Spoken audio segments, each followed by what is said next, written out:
World Ain't Ready is, you know what I'm saying, self-explanatory. It's World Ain't Ready.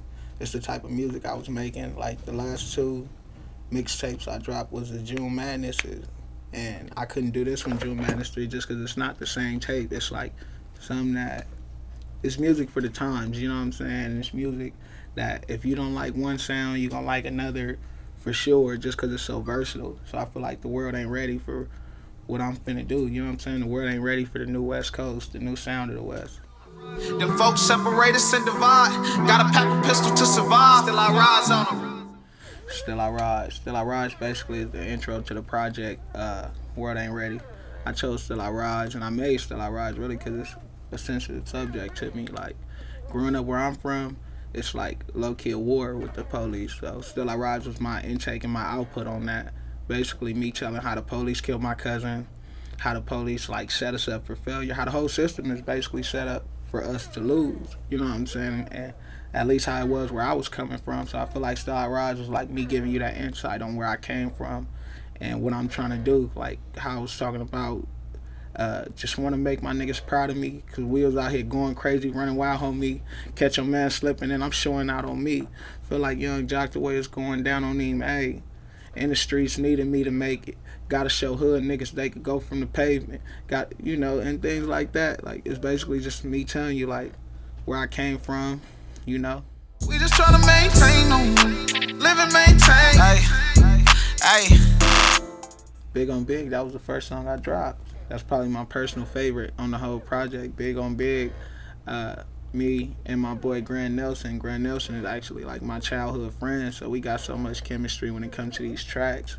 And Big on Big was one of the first ones we did, and it just had a vibe to it. You know what I'm saying? Like the beat, those fucking sounds. I don't know the exact instrument, but whatever sound that was he had on there was going crazy. And that's just what I felt was, you know what I'm saying, right to set the tone, right to set the vibe. And we came up with a hit.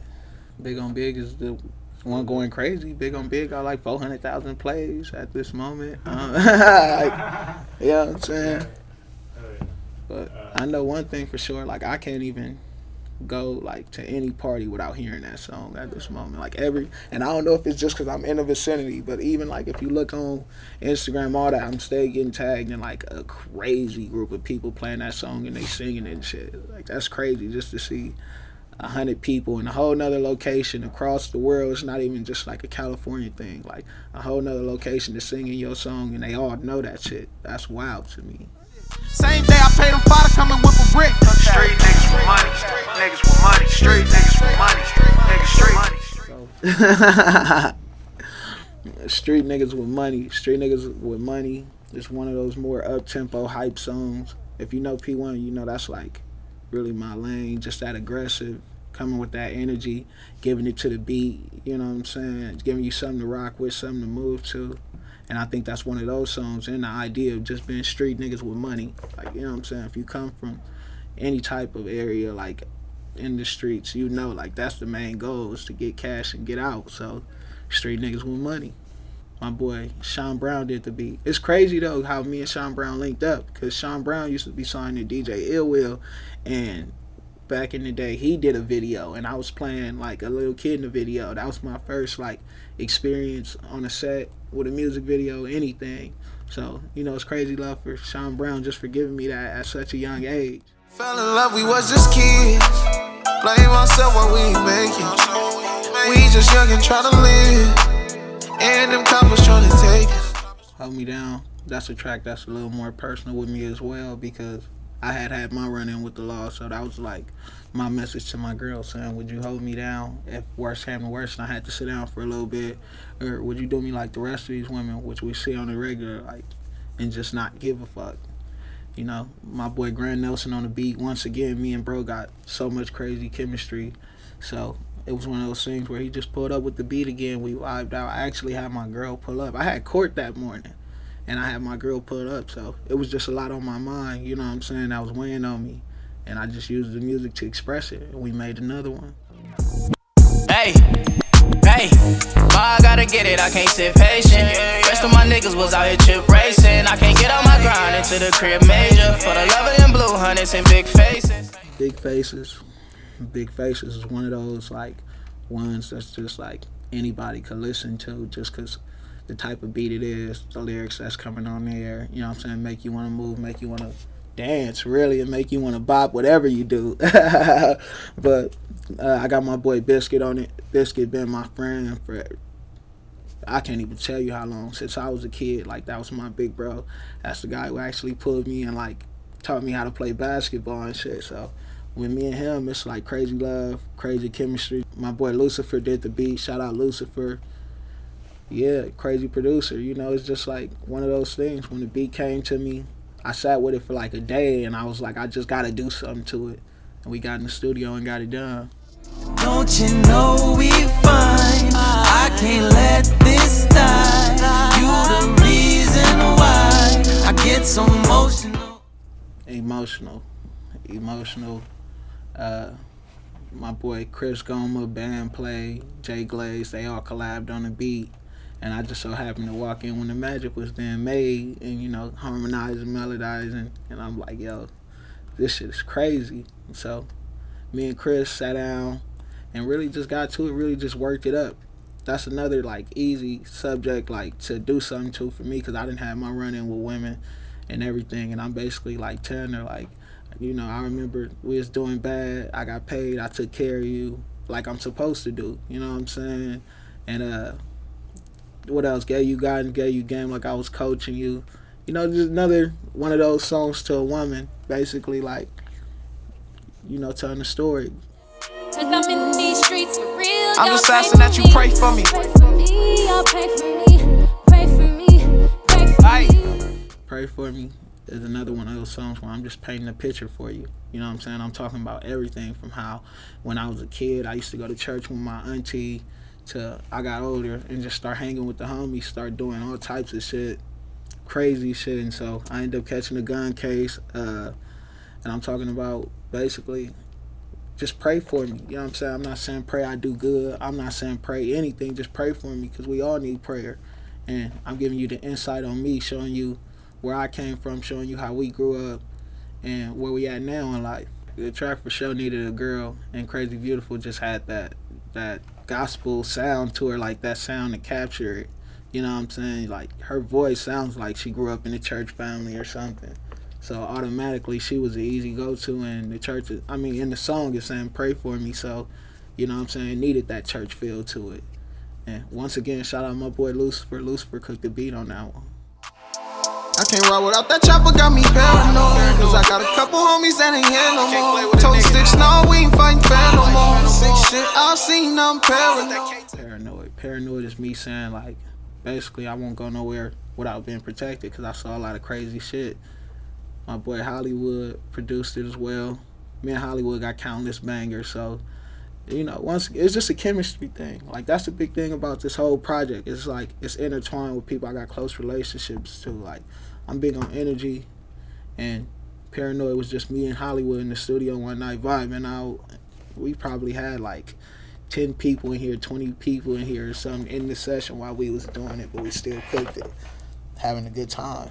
3 a.m. we locked in, tryna make your top 10. Be grateful that I made it, I got homies kicking locks in. Grateful that I made it, I got brothers sitting locked in. AMGs, when we pull up, we came from box bins. Something real. It started Chapping the Trap sent the beat in, and it just spoke to me, you know what I'm saying? In the song I'm talking about how I knew I'd be something, like no matter what, and just overcome everything, you know what I'm saying? And how I'm really just basically making my family proud of me, really like knew I'd be something, you know what I'm saying? I'm talking about how my granny looking down on me, how I'm trying to make her proud. Me and my grandma was tight. Like, every day after school, my grandma would babysit me. So I got into the habit of that just being my natural, like, routine. Like, I go to school, I go to my grandma's house. I go to school, I go to my grandma's house. And she ended up dying. So, you know what I'm saying? That shit pretty much changed my whole life after doing that for about 4 years. And so, I don't know, I just always feel like I could feel her presence. You know what I'm saying? I don't want to go too deep into detail, but I really feel her presence. And I know she watching over me. And I know she guiding me through this shit. And that's another reason, like, I know I'm just confident. And that's what I'm talking about in the song. Like, I knew I'd be something throughout everything. And my boy Damo came on, you know, with the melodies, talking about... Damo crazy. Damo came on talking that talk, you know. Those melodies knew I'd be something, turn nothing into something. That's just us. That's all what we all trying to do. Hunts inside the Louis bag look like a gang hoe. Hunts inside the Gucci sack look like a gang hoe. Hunts inside the Louis bag look like a gang hoe. Gang Huddle. Timothy Hills, another crazy producer. He the same dude who did Still I Rise. And honestly, Gang Huddle came about. We was in the studio one night. That was like the first song I ever freestyle from all the way from scratch. So I'm like, let me test it out. And that shit just ended up being a vibe. It ended up being a banger.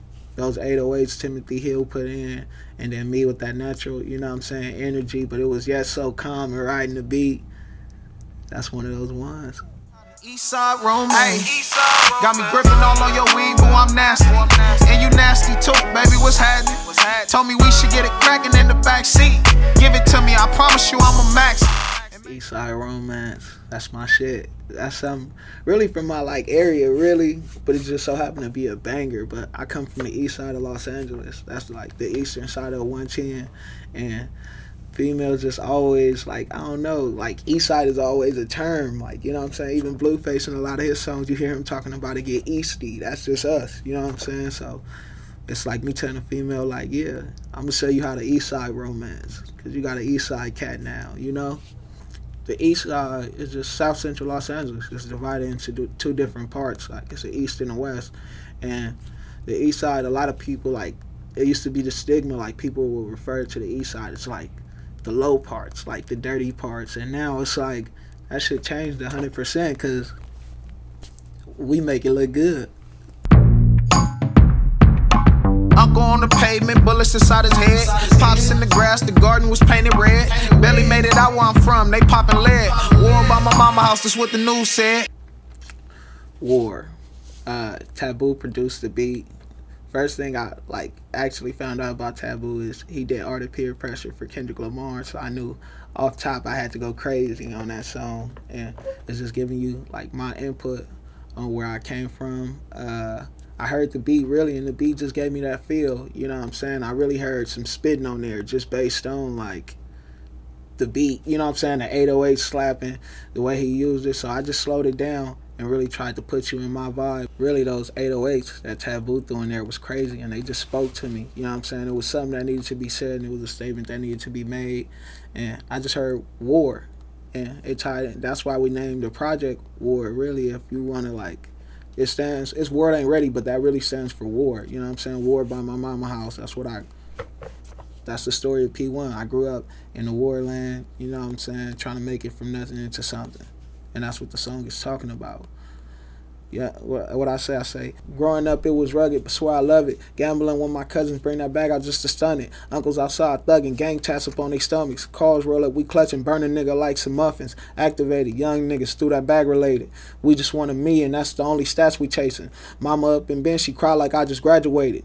Threesomes with, yeah, you know what I'm saying? So I'm just painting that picture for you and letting you see what it is. You know, telling that story so you could get the visual of it. Better do your homework cause we extra, dog. We ain't scared of nothing, how we scared of y'all. Big body bands, I'll probably wreck it, dog. Ain't my fault, it's just the juice that got me nodding off. It's the Grand Camp Freestyle. You know, it's us, it's the camp. That's the only track on there with the whole camp on there. It's my boy Meech, it's my boy Million. And we came together one day. I think it was my birthday, actually. We was in the studio on my birthday, having a good time. We had a couple shots and just went crazy and vibed out how we used to. We haven't really had a lot of, like, camp sessions lately, so that was one of those we got to really enjoy and go up, you know what I'm saying, and make a banger out of, really. My boy Quest produced it. Quest is actually the person who linked me up with Sean Brown to get on a video set. Quest like always had his hand tied in with music, and he's a crazy producer. So when he sent it in, it was immediately. Like I said, like a lot of this whole project is close relations. Like I didn't go too far out my wingspan just because I like the natural side of music. I like to really make music with the cards I'm dealt with because there's a lot of talent around me. Big facts, big bag, now they big mad. We was gang sliding in bins, giving them whiplash. Big facts, big bag, now they big mad. Lil nigga thumbing through them hundreds in his bitch bad, hey. Malcolm X, produced by my boy Christian. Christian's a crazy producer. once again, those fucking, whatever that sound is, that it's like a bell or a chime or something that he put, and it fucking make you move with it. And I'm basically talking about how they can't do me like I'm Malcolm X. If y'all know the story of Malcolm X was like a stand-up guy, and he ended up getting killed like in the middle of like a press conference, I believe. So I'm saying, like, gripping on my tech, they can't do me like I'm Malcolm X, because you already know that's the type of shit that come with it. And like I said, I grew up in a war zone, so I'm used to seeing that. So on top of me painting that picture, I'm telling the story, I'm making a statement, I'm talking about the money, the cars, all that, and you know that attract that type of energy. I'm sorry to say, but it does. So I'm just saying, you won't do me like that. On top of writing that beat from Christian. Meet with me, probably toting on the 30 stick. Have a nigga name on black and white on that McFlurry shit. Couple of the gang on black and white, it got me nervous sick. Cause killers out here telling I don't know who cop was working with. My Bad with my boy Grand Nelson again. I think that's the only rapping track like that me and Grand Nelson got at the moment. So My Bad was really the first track we had done. Yeah, that was the first track me and Grand Nelson did. And B just spoke to me once again. I'm saying my bad because I took the snakes out of my grass and put the snakes on my bag. Like, I got rid of all the snakes around me, and the only snakes I got now is the Gucci bag. Real shit, that's crazy. That's the last song on the project, and I wanted that to be the last song. That's for sure one of my favorite songs on the track, so I had to just take them out with a banger, you know what I'm saying? And it's a statement to be made. Get the snakes from around you and get the snakes on your bag. Mainly with the project, I just want to show every side of me. Like, I'm not just a one-sided artist. Like, I'm not like a one-hit wonder. I put crazy bangers on there. I put countless hours into it. And I wanted to show, and I feel like it does show in the music. Like, you can tell by the songs that this shit is well thought out, this shit is well calculated, and everything I say, like, I meant that shit. In the past year, it was like, I don't know, I went through a lot of emotional shit. That's why, like, the project is heartfelt. Like, I was fighting the case. I lost family members. I lost friends. I got friends that done got washed up in the system. You know what I'm saying? I done had relationship problems. I done had everything going on, bro. So that's why I talked about a little bit of everything. On top of still chasing music, and I'm like flourishing. And that shit is crazy because it's exciting. But everything else going on, it's like, you know what I'm saying? So that's why the project is like that. I feel like I took every part of me at the moment and gave it to y'all. From me talking about the cases and all that, to me talking about relationships, to me talking about music, how I'm trying to make it out here, to me talking about my childhood and me going to church. Like, that's the whole breakdown of me. You know what I'm saying? World ain't ready. The world ain't motherfucking ready. You bitch. I'm gone.